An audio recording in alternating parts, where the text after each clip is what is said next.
Hello, people of the internet. I am Andres Perez, aka Kaiji Noir, with my good co-host Matt Dennion, here with another installment of Godzilla in Animation, where we take a look at every single animated incarnation of the beloved King of the Monsters.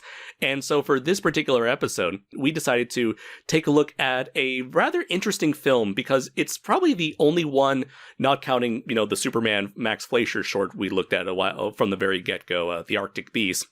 We're taking a look at something that does not have Godzilla in the title, but it does feature Godzilla in a rather prominent role. That being Shinkalion the movie, or I guess if you want to go by its full title, Shinkansen Henkei Robo Shinkalion the movie, the marvelous fast Alpha X that comes from the future. Although you nailed that. Nice job. I'm glad you said that, not me, because I was not going to be able to get that. Though for full, going forward, we're just going to call it Shinkalion the movie. Works for me. Came out in December 27th, 2019. 2019, right before the pandemic hit. This was in the before times when people could go into the movie theater and not worry about a single thing except loud, obnoxious audience goers. But this is Japan, so we don't have any of that. So this is, for those, I guess, who don't know, because this is probably like the one version of Godzilla that most Godzilla fans probably have no clue what the hell it is. I guess because like Shinkalion is a franchise that never really came over here in any form, really, and which is kind of bizarre, because usually whenever something is popular in Japan, they're sure to bring it over to America, whether it was like Pokemon, Metabots, Beyblades, even recently like Yokai Watch. But yeah, Shinkalion is pretty much a show about kids who pilot giant robots that transform into Japanese bullet trains. Occasionally monsters show up that are made out of mechanical objects, powered by some evil, villainous force. And so that's why you got these transforming, train robots that save the day on a daily basis. It's a pretty simple, straightforward premise that was really popular, honestly, back when it premiered, when the TV series first premiered. It was originally, I think, I'm pretty sure it started out as a toy line with this TV series meant to promote the toy line, or it's sort of like a multimedia thing, all to sort of, both the toys, the TV show, the merchandising, the movie, all of it is pretty much one big commercial for the Shinkansen bullet trains. Shinkansen being their name for what we call the bullet trains in Japan. Right, I actually think that's probably why it hasn't carried over so well to the United States, because it'd be difficult for audiences, and in particular, I think we need to emphasize that this is written for a younger audience, not necessarily like young kids, but it's like the Power Ranger crowd, I would argue. Yeah, Power Rangers crowd. So yeah, that's probably a good way to put it. Yeah. For those kids who grew up on, like, say, Super Sentai, Kamen Rider, even Yokai Watch and Pokemon, this is like kind of like right made for that, right in that young wheelhouse. Elementary school, kindergarten, early elementary school demographic. Right, but I think without the connection to trains, or specifically like knowing all the roots and stuff they're talking about, it might be difficult to carry over here for young kids too. Oh, absolutely, yeah. Well. Because like I've noticed in a lot of media, like Shinkansen, I'm just going to call them Shinkansens because that's what I've come to know them as someone who's lived in Japan for almost 6 years now. The bullet trains are a huge part of just trains in general are a huge part of Japanese life.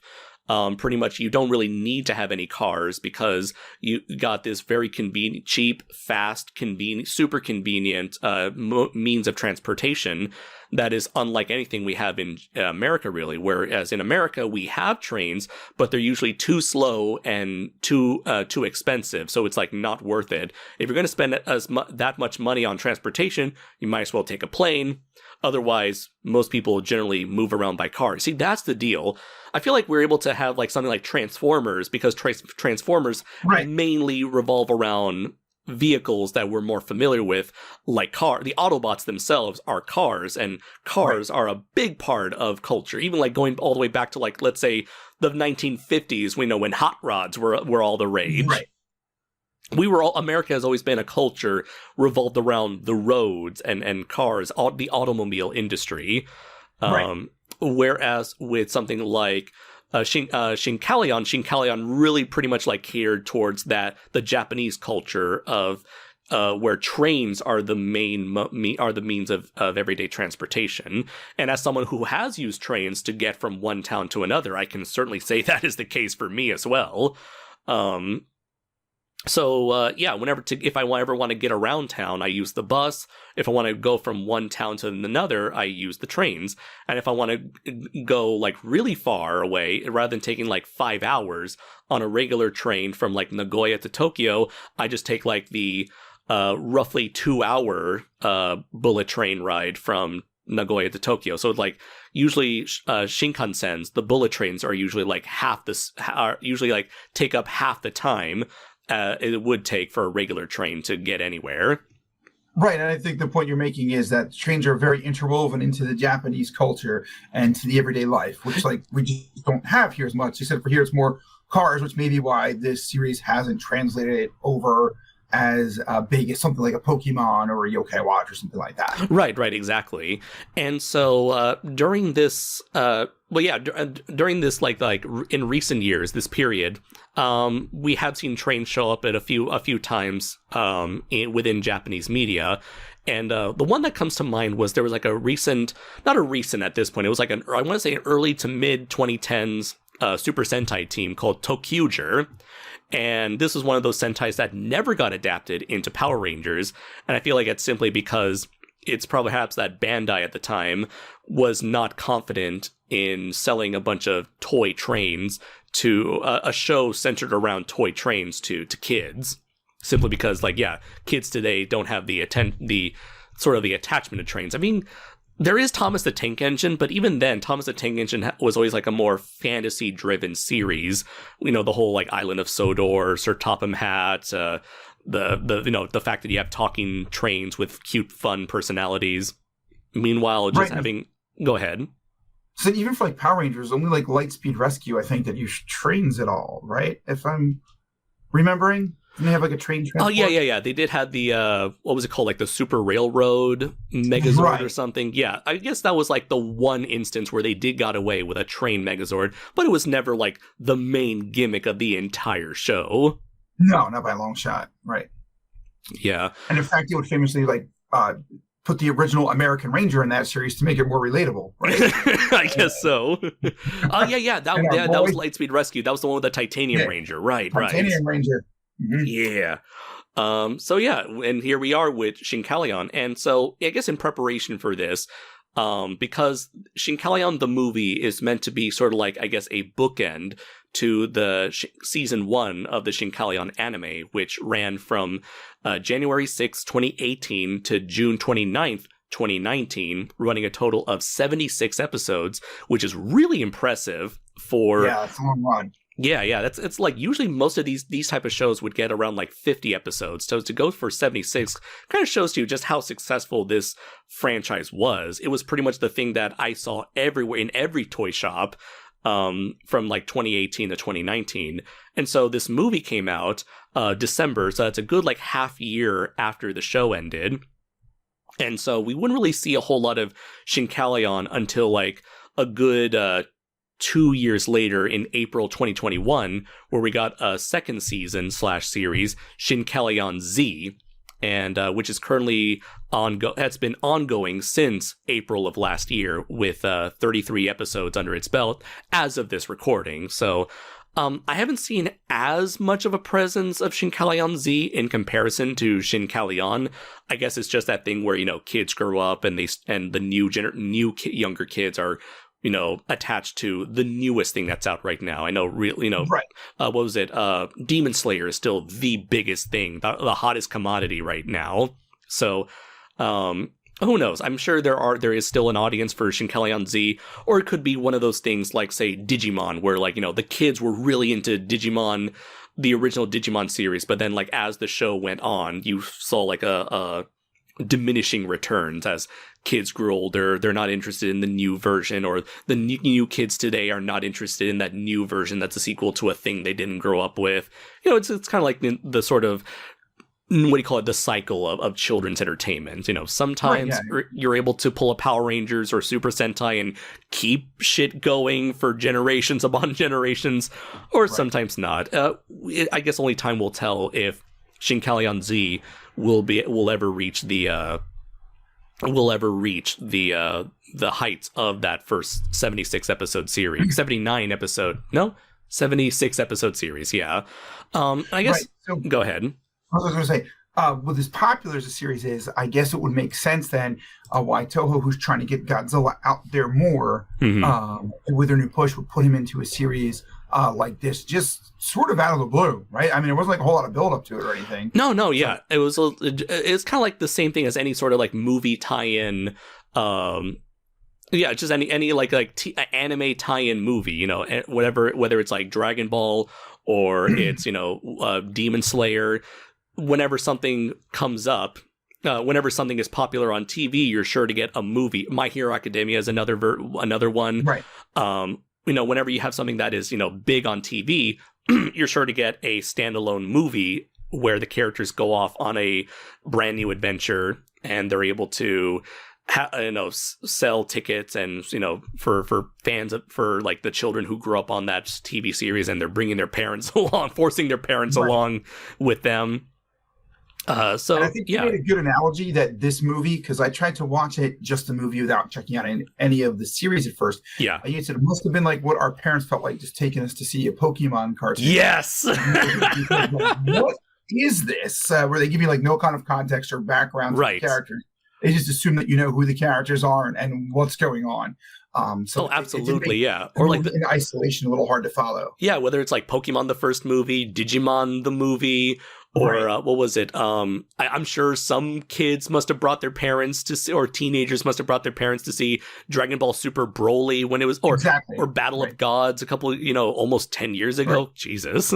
So yeah, this is definitely that instance of, here's a popular show, it's getting a theatrically released movie, and now all the kids who watch the show are going to force their parents to take them to see that movie. So with something this popular, so it's no wonder that Toho decided to jump on it and say, hey, can we have Godzilla involved in this in some way, shape, or form? Because so this was 2019. This is well after the anime trilogy finished up. I think when did the Planet Eater came out? 2018, I think. Let's see, gonna take a quick look here. Yes, November 2018. So this was like a little over a year after the last anime trilogy movie came out. But this, of course, would be about a year or two before Singular Point was released. Yeah. Mm-hmm. So, and also this was 2019. So like King of the Monsters just came out. So I guess they were trying to ride the hype, that slow building hype of Godzilla, where it's like, we got nothing coming out in the near future. I mean, there was GVK, but I guess in terms of Japanese Godzilla, Toho was like, we got to put something out there with Godzilla's name attached.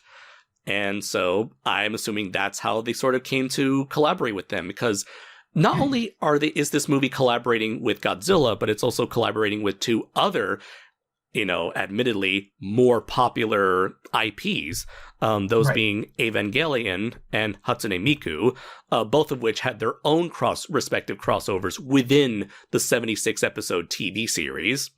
Right. And I guess for those who don't know Evangelion and Hatsune Miku, I'll just briefly go over that. Please do, yes. Yeah, Evangelion is perhaps one of the biggest, most popular animes ever. It's like honestly, bigger than Dragon Ball, bigger than Demon Slayer, bigger than Shinkalion. It's like, I've never seen an anime that was able to cross so many generations than Evangelion before. This was like one of those, usually in Japan, I just mentioned it, whenever something comes out, the kids of that era watch it, they move on, and then like the next generation are like, ew, I don't want to watch that old thing. I want to watch the latest and greatest.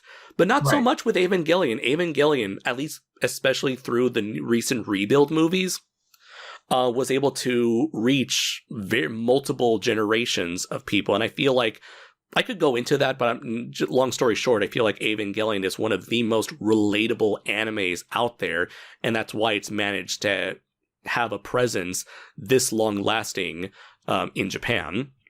And go absolutely, ahead. it kind of catches that like teenage angst.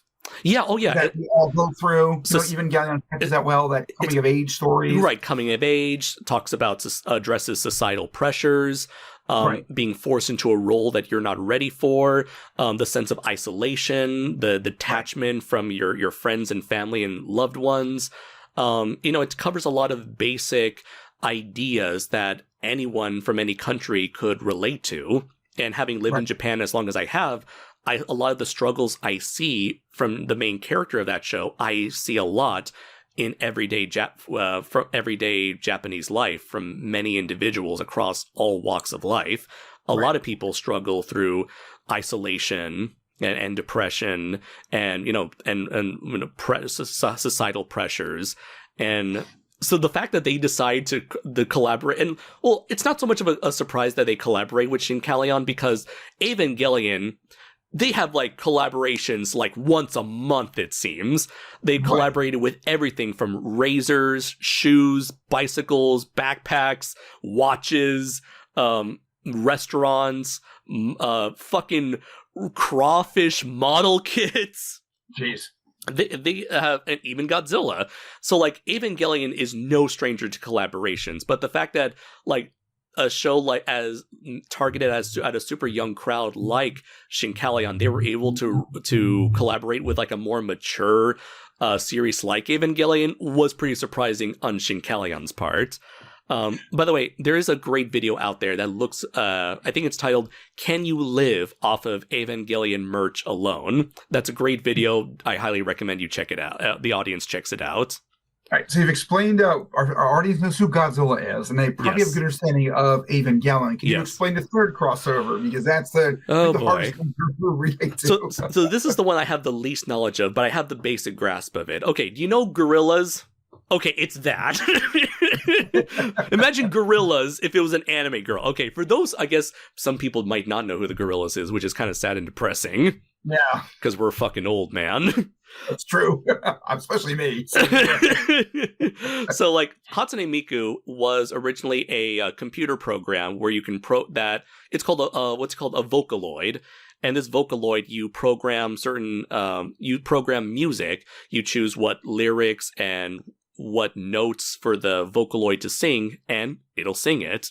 So if I want, I can make a composition of, say, the Evangelion theme, and I'll compose music for it, and I'll have this Vocaloid named Hatsune Miku sing it in her anime computery voice. Like, I guess for older anime fans, do you remember what was her name? Sharon Apple, I think that was her name. She was like this like AI pop idol from OVA series called Macross Plus. Oh, okay, yeah. I do know that. Yep. Yeah, she is pretty much that. She's they turned this the creators of Hatsune Miku. They turned this computer program and developed this entire persona and personality around her, complete with like a character design. So if you've ever seen, I'm pretty sure for anyone who has seen any sort of anime or like Japanese anime merchandise, if you've ever seen a girl with like minty green long twin pigtails, that's Hatsune Miku, and I'm sure she's a character like everyone has at least seen at one point in their life. Yeah, I would think so. Like I had seen her before without knowing exactly who she was when she was popped up in the anime when I was watching it. Yeah. So she is like the creators of Hatsune Miku have actually composed and released official singles and albums with this character, again like using her as a virtual singer pop idol, again akin to like the Gorillas, where you create these fictional characters and make this music and say, oh, these characters made the music. Right. I guess another version would sort of kind of be like the Daft Punk movie Interstellar 5555, where you have these blue skin alien people and all this music is like stuff that they produced, which was made by Daft Punk themselves.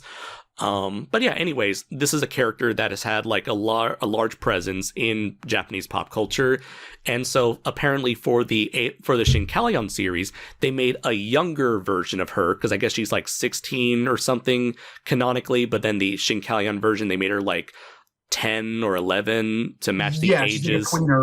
Yeah. Yeah, and then I guess like they put like an electronic filter over her voice to give her that Vocaloid AI sound to her, akin to how she sounds in her music. Right, and just like the characters in Shinkalion who have trains that transform into robots, it seems like she does as well. In this universe. Absolutely. Right? Yeah. Pretty much. It's like everyone gets a train. You get a train, and you get a train, and you get a train. It's like, merchandising, where the real money from the anime gets made. Yeah, no, the more transforming trains, the better. So, in preparation for this review, we ended up watching the first 2 episodes of Shinkalion to get a basic gist of the premise of this series, which, again, monster of the week, kids pilot robots, fight the monster, end of story. Right. The one thing I will say that I really enjoyed from watching this series is how involved the parents are in the main character's life. The main character, Hayato.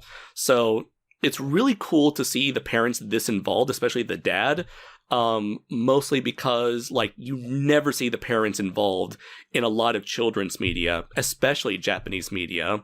And I always felt like that's always been, like, a reflection of, like, children's lives in Japan, where the parents are, especially the father, is constantly away at work. And so I remember we were talking about this as we were watching the movie, that I feel like this might have been like some sort of message for the parents. It's like, hey, guys, be sure to spend some time with your children, please, for the love of God. Yeah, they are much more involved than pretty much any other series we've seen. Like even something like Dragon Ball, where Goku is Dragon Ball. He's not really there for Gohan at all, right? I mean, no, he's just there to fight, kick someone's ass. Yeah.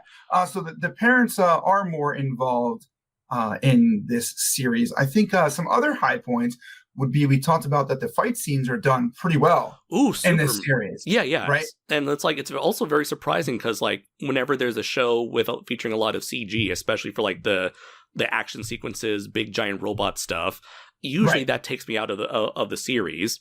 But in the case of Shinkalion, it's very much so just like the what was the other? Yeah, Godzilla Singular Point, where it feels like the 3D doesn't stand out. It kind of meshes, it blends in pretty well with the 2D elements. Yeah, absolutely. And so on top of that, and even on top of that, just the robots themselves look pretty damn cool. And I was telling you this as we were watching the Evangelion crossover. It's like, I want some of these toys as well. Yeah. And what is interesting in the Evangelion crossover is it's not straight up Evas. It's more like if an Eva was a Shinkalion. Yes. That you see, which, by the way, is I'm hoping our fans are looking at the amazing title card that our friend Garayann did, because he put we'll get to Godzilla in a minute, but it's like a snow Godzilla, as you guys probably know, and Garayann did this awesome like snow atomic Rex, and then he took Andres and mine 3 mechs and he made them look like Shinkalions, and I want figures of those now, actually, because he did such a great job, right? Absolutely. I don't care if they don't transform. I'll gladly, we'll gladly pay someone to model make some like decent models of these to like 3D print out. But yeah, he's got Draco Azul, Steel Samurai, and Bravura. Yeah, and for those who don't know, Bravura is from a short story I wrote that is included in my anthology book, Primal Warrior Draco Azul: Full Metal Chronicles, available in paperback and on Kindle. And I think we might see Bravura soon somewhere else, right? Yes, maybe in another potential crossover / collaboration, much like Shinkalion and Godzilla. Maybe there's another thing where Bravura will go up against a particular dinosaurian beast of a character. I don't know. Who knows? I don't know. He's just like staring right at Atomic Rex in this thing for some reason. I don't know about that. I think that's it's weird. It's weird. Yeah. I don't know about Atomic Rex. I think that's just your ego there, man. I don't know about that. I know it's your most popular creation ever, but I mean, who wouldn't want to collaborate with your most popular IP?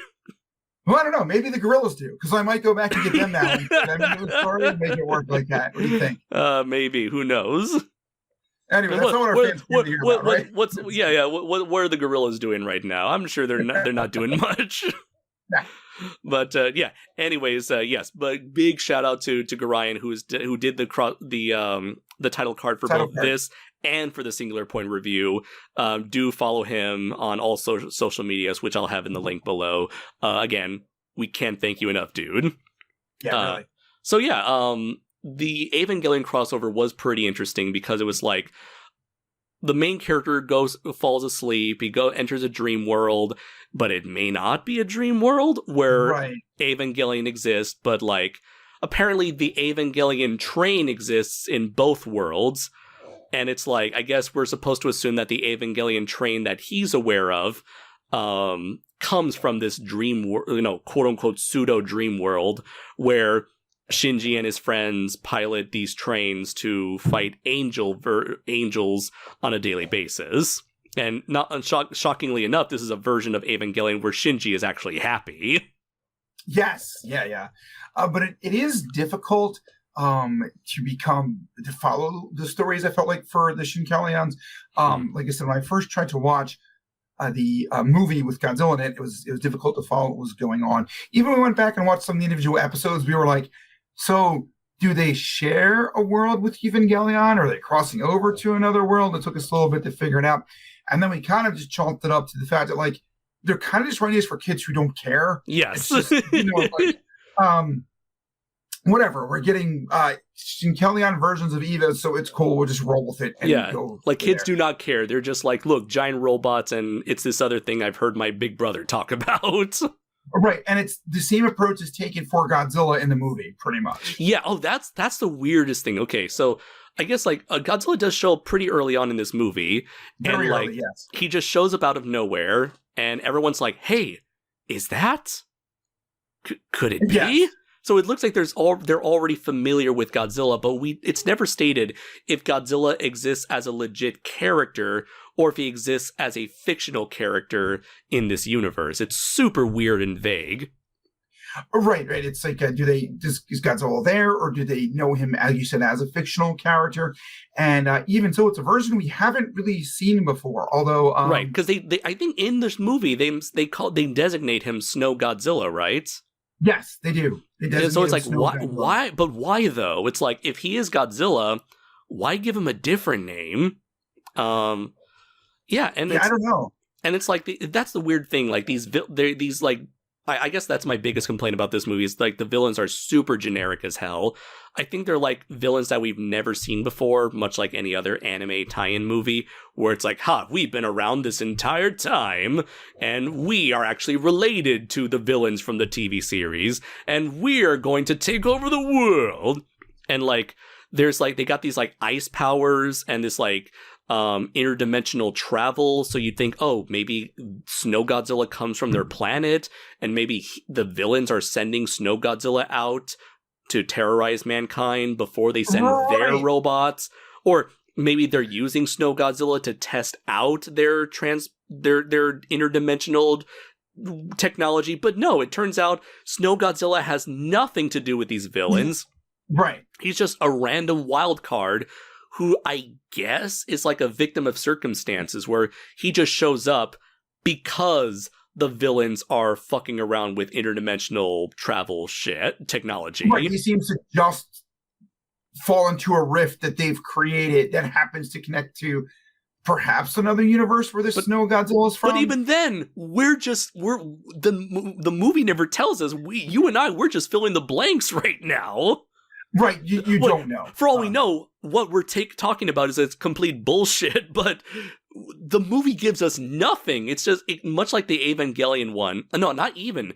The Evangelion one, they do kind of establish that it feels like a dream world, but it is a parallel dimension that neighbors the Shinkalion world.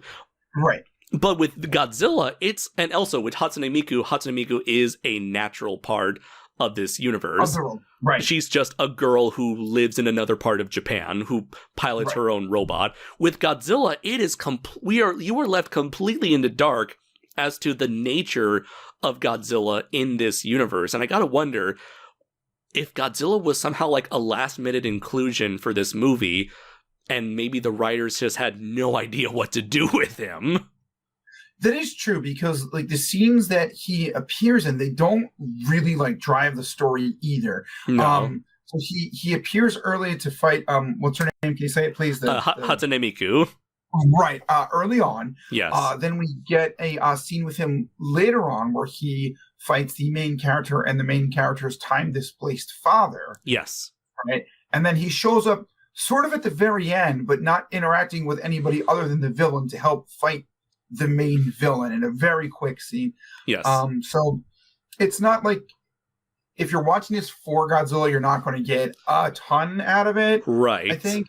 But I will say, I think we both agreed on this part, though. The scenes he's in, it's done pretty well. Oh, yeah. Pretty spectacularly. They capture the music perfectly. Yeah, right? yeah. Like The presence, the sense of scale. Yeah. He looks like a Heisei version of Godzilla, just kind of like, like you might rock a Christmas tree with fake snow. It looks kind of like Heisei just like covered in snow. But the movement is really well. The way he moves like he does sort of in the movies. Like I know as much as you and I liked Singular Point and Shin Godzilla. And Shin Godzilla, right? We like those.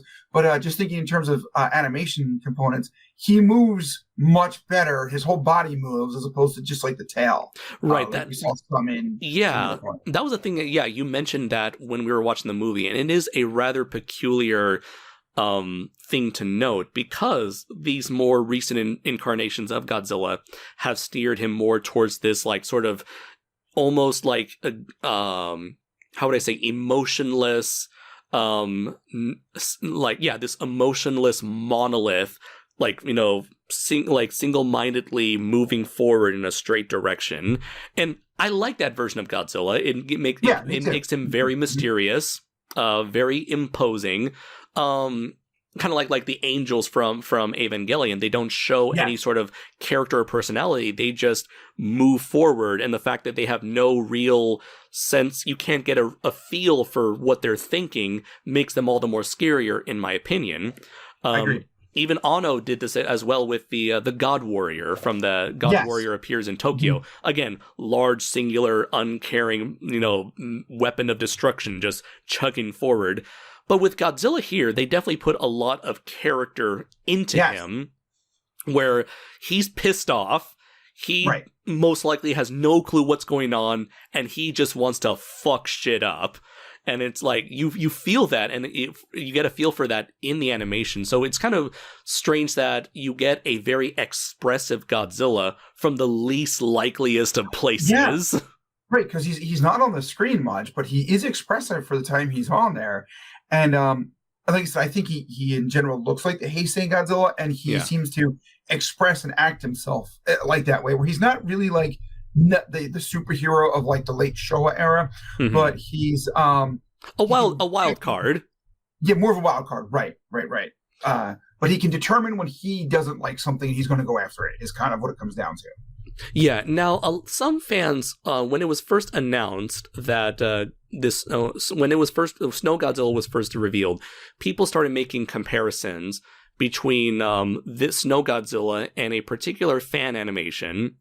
I really wish I knew what it was called. Maybe G Stone or something else entirely. A G something, where there was like this animation of Godzilla versus Garayann. And a lot of people were wondering if they were like reusing that 3D model, or if they somehow got that same animator to do this Snow Godzilla. And I wish I could have found it and shown you before we recorded, but unfortunately I can't seem to find it at the moment. But yeah, there was a thing where people started saying, "Hey, wait a minute, is this the same Godzilla model or not?" Which, if they did somehow got in contact with this animator, again, it would make sense into my theory that Godzilla was a last-minute inclusion, and that they just got some random character 3D model that someone made beforehand and just slapped a snowy texture on him. Yeah, I could see that, because like we said, he doesn't play a pivotal role, so you take him out of the movie and it doesn't really make much difference. Yeah, again, he's just a wild card. He shows up. He's like a distraction for people to throw the main characters off guard as they're trying to figure out just who is behind the scenes, pulling the strings. And then eventually, once the bad guys do reveal themselves, all the characters team up to fight them. And eventually they bring Shinji from the Evangelion universe to kick ass. And at the last minute, and even at the last minute, they bring in Godzilla to finish off the bad guys once and for all in their admittedly awesome Mecha Godzilla looking Shinkalion robot monster. Yeah. I know we're kind of like skipping all over the place. It's hard to follow a narrative in the story anyway. So that's like, the listeners, that's why we're not like necessarily giving you the best breakdown of what occurs. But Andres just kind of laid it out. Yes, weird time travel-y stuff happens. It's not super well explained, but you do get to an awesome battle at the end when all the Shinkalions come together, including the guests like the Eva Shinkalion and Hatsune Miku and Godzilla and Godzilla all come together, and the villain looks really good. Yes, it looks like a War for Cybertron Triptychon. Yeah, exactly. It's like Triptychon. Yes, exactly like that. It looks like I would have hoped Mechagodzilla looked like in the Polygon series. Yes. So if you were disappointed by the Polygon series about not getting a more traditional Mechagodzilla in anime, this might, help soothe that wound a little bit. So. Yes. Let's see. So the thing that really drives this movie forward is, of course, the main character of Hayato. And so Hayato, his father apparently works for a secret organization as revealed in the beginning of the series. He's the one kind of responsible for making these transforming robots.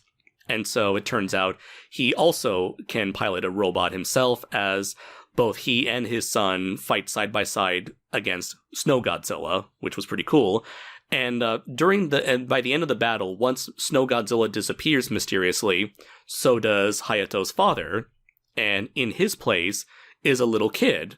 And they come to discover that this kid is Hayato's father from the past. He's like elementary school age. And I feel like a lot of the heart of this movie comes from Hayato bonding with his now kindergartner age father. And it was really cool to see him meet his father, who is this new version of his father, who doesn't know who he is, but he knows him. It's like Back to the Future, you get Marty McFly seeing his dad for the first time, but his dad is like almost like kind in a way the same character, but not the same at the same time. He's like he's learning who his father is all over again and bonding with his father in a brand new way that I found very touching and overall satisfying. So like once the kid aged the younger version of his father has to go back to his own time, it's like losing a best friend in that case.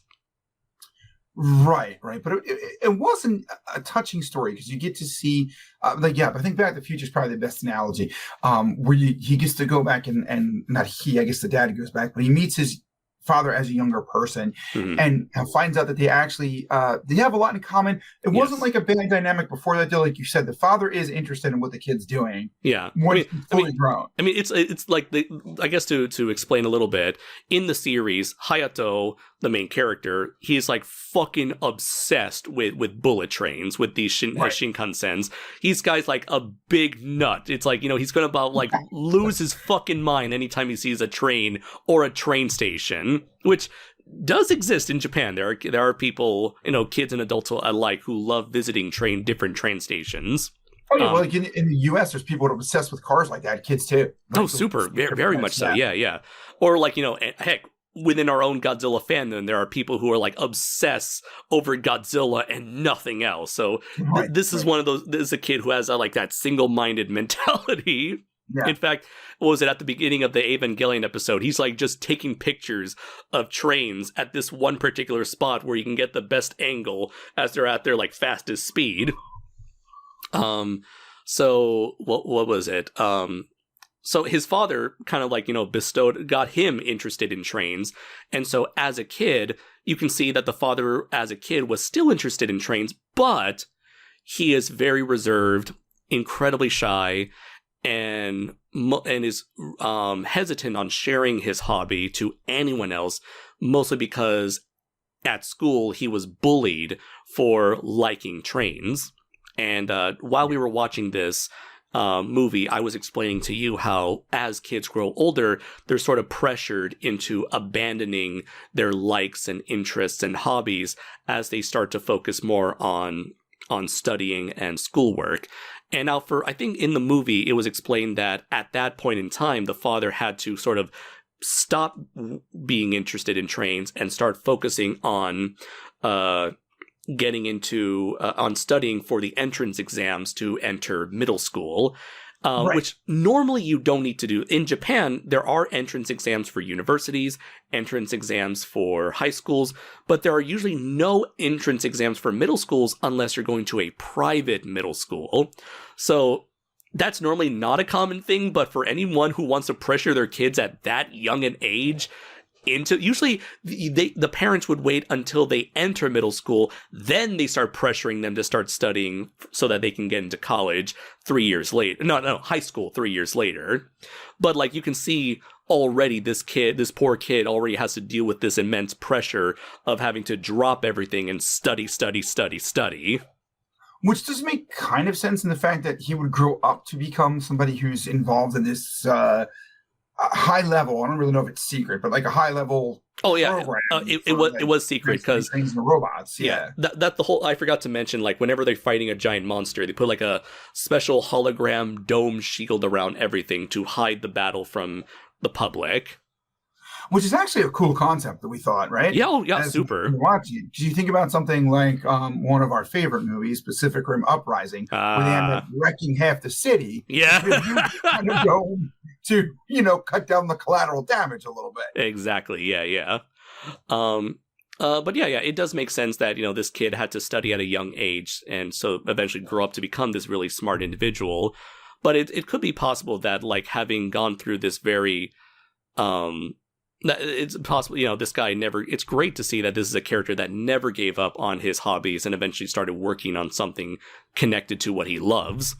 And it was really cool to see this younger version of the father being able to be surrounded by a new group of friends who appreciate his hobby and his likes and interests and allow him to be himself seemingly for the first time ever, without the fear of getting judged.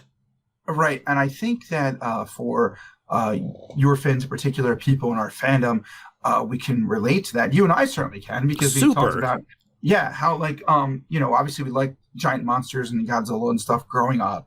And maybe a lot of our friends did at the time, but then like some of them kind of grow out of it. It's just what it is.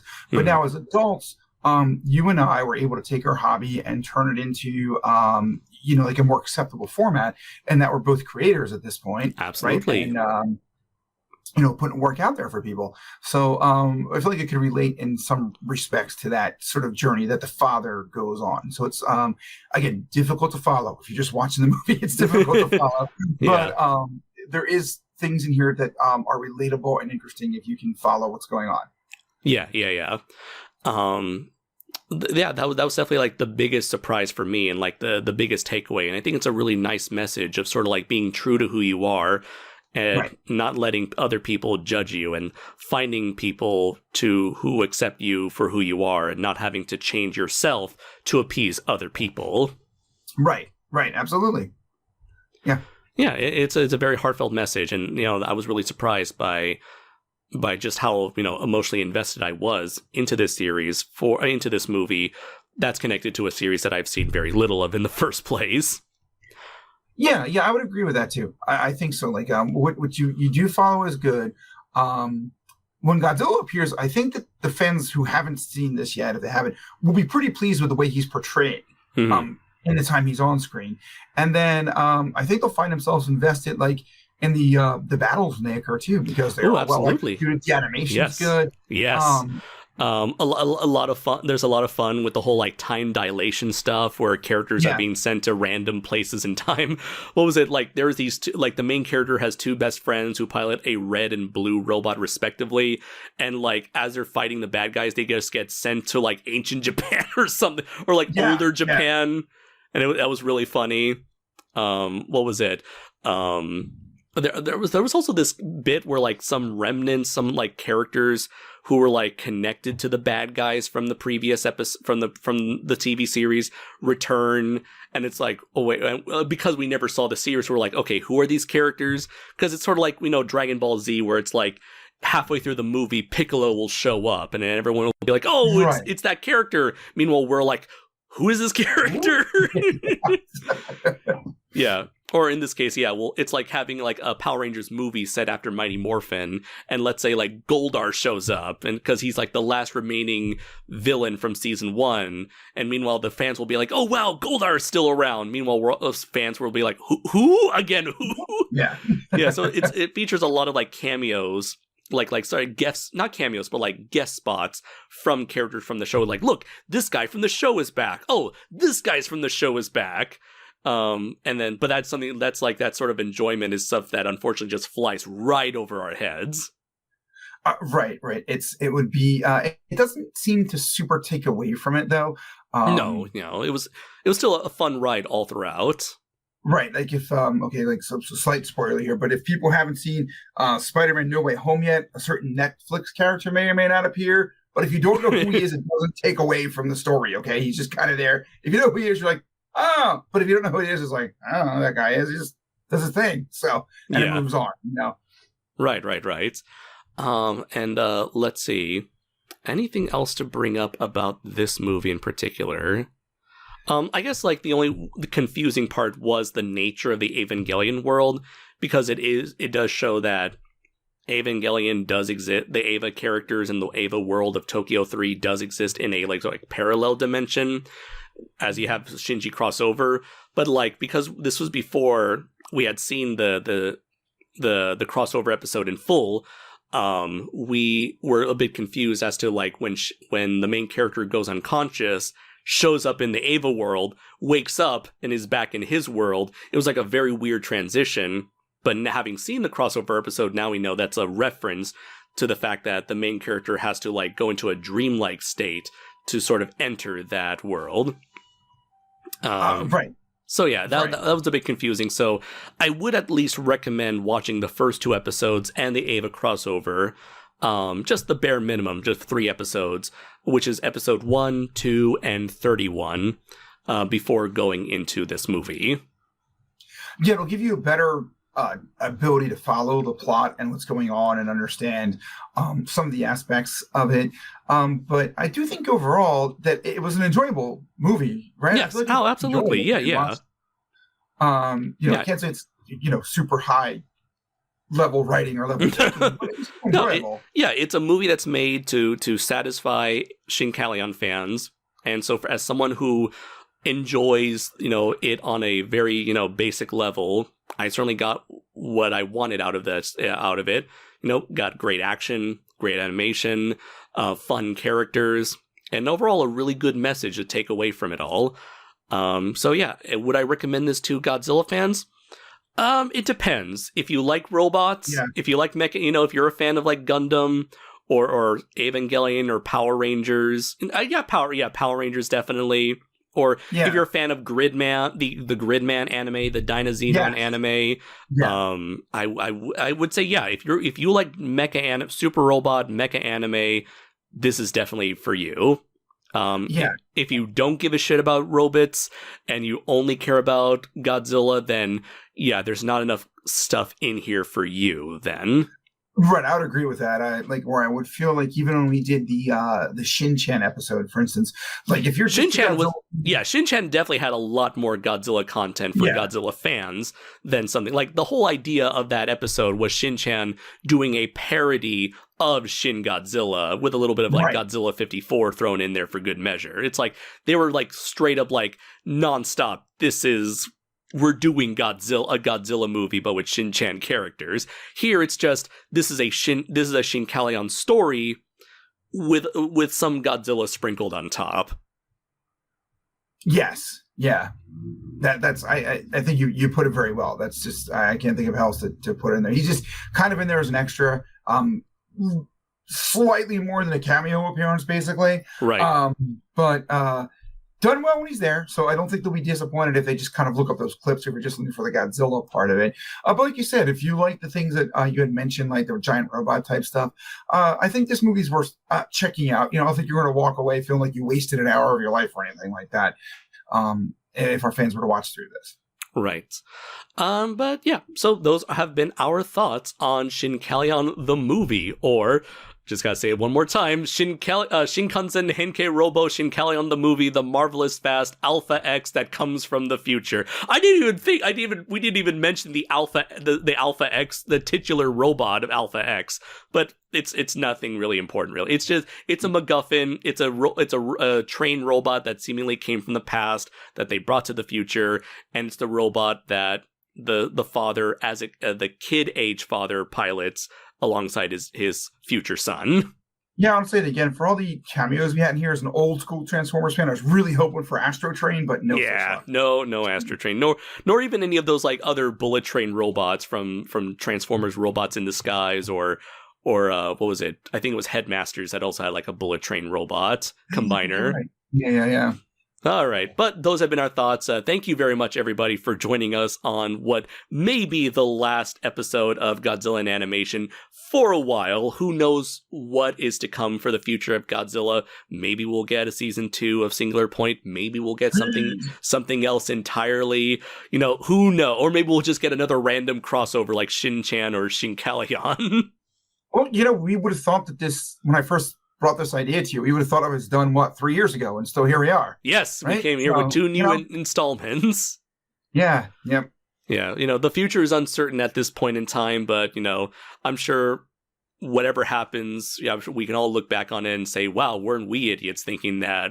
Who would have thought that Godzilla would have ended up crossing over with the Power Rangers, or Godzilla crossing over doing a collaboration with, I don't know, fucking Chevrolet, I don't know, whatever.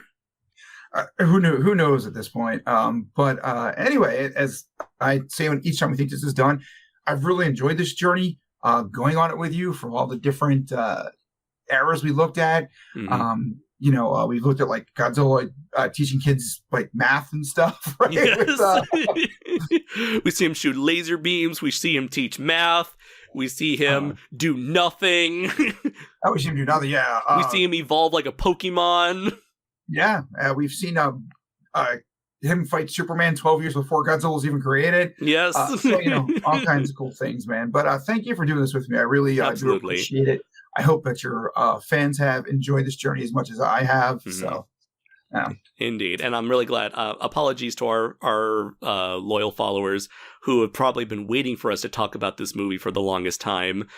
We did get on we did do Singular Point first, just, you know, to ride that bandwagon because it was like brand spanking new. Everyone was talking about it. And then, you know, of course, as 2020 went along, things in our lives were gotten a little busy, but I'm really glad we got the time to, you know, sit down and chat for about a good hour about this last minute installment. So yeah. Thank you. Like you said, yeah, we've been busy. So if I can do a quick plug, bro. Absolutely. Go ahead. Yeah. So I've got 2 new novels out. I have the first novel with Raventail Publishing, Agent 666, which is kind of more like a horror story involving demons and zombies and stuff like that. And finally, we've got the second Gurel crossover from the Girl the Smasher online comic, Girl Clashed with Chimera. So for anybody who's been following my Chimera stories, like kind of first in his own book, then with Atomic Rex, this is a follow-up directly to the Girl Atomic Rex crossover and the third part of the Chimera series. But it was really fun working with Ricky Mullenhauer on this series. I haven't worked with as many people as him who I really enjoyed doing things with. However, I am working with this other guy right now on a story that we're pretty far into. I don't know if you want to talk about that one or not. Oh, yes, of course. So as we hinted at, not so subtly hinted at before, we're doing our next Atomic Rex crossover with the character I mentioned before, Bravura, with Atomic Rex 5, Ballad of Bravura. This will be the next installment in Matt Dennion's long-running. Oh yeah, I would say it's been long-running, huh? Like a good 5 years or so. maybe more like 6 or 7 even. Yeah. Yeah, I can see. Yeah, you can call it a long-running series now. Yeah. And it's a long-running series. It's really great to. I'm really grateful to have been given the chance to be a part of this series here, and really glad to show the world Bravura once again beyond the short story in my anthology, and sort of evolve the character and the world and meld his world with that of Atomic Rex's. Really look forward to that. Be sure to look forward to that at least, hopefully by spring or summer, or by summer at least. I would think by summer's pretty good. I think we'll have it done before too much longer, and then we'll see. Severed Press has been a little bit slower than they typically are with getting books out.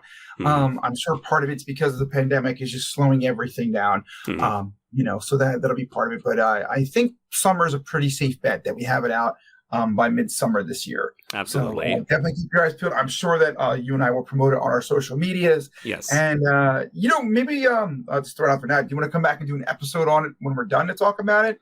In a collaboration process maybe, or something like that? Like a Shuwatch episode? Yeah. Yeah, we can definitely do that. Yeah. And also, if if you haven't known by now, you probably heard it a million times, but here's the million and one time. Be sure to check out Primal Warrior Draco Azul Issues 1, Issues 2, available on Amazon, Kindle, and Comixology, as well. Look forward to issue 3, which will hopefully be finished by the end of this month of January, at which point it will definitely also come out physical and digital editions on Amazon as usual. And if you haven't checked it out already, do check out the novel-length anthology book that I wrote, a collection of short stories that includes the Bravura short story, Primal Warrior Draco Azul Full Metal Chronicles. So until then, you can follow me on Twitter at PW_Draco Azul, follow me on Instagram at Kaiju Noir, follow me on Facebook at the Primal Warrior Draco Azul Facebook page. And until then, where can people find you, Matt? On Facebook, Matthew Dennion is my author page, so you can follow me there. You can follow me on Twitter at Pasc, P-A-S-C, Matt1. My school gave it to me and kind of forgot about it, so that's why it's the way it is. So we just roll with it. But you can follow me there. I'm also on Instagram as Matthew Dennion, so please follow me on all of those. And my books are all available on Amazon through both Severed Press and now Raventail Publishing, and also Wild Hunt Press, right? I have one Wild Hunt Press as well. Wild Hunt, yes, which is the publisher from my anthology book.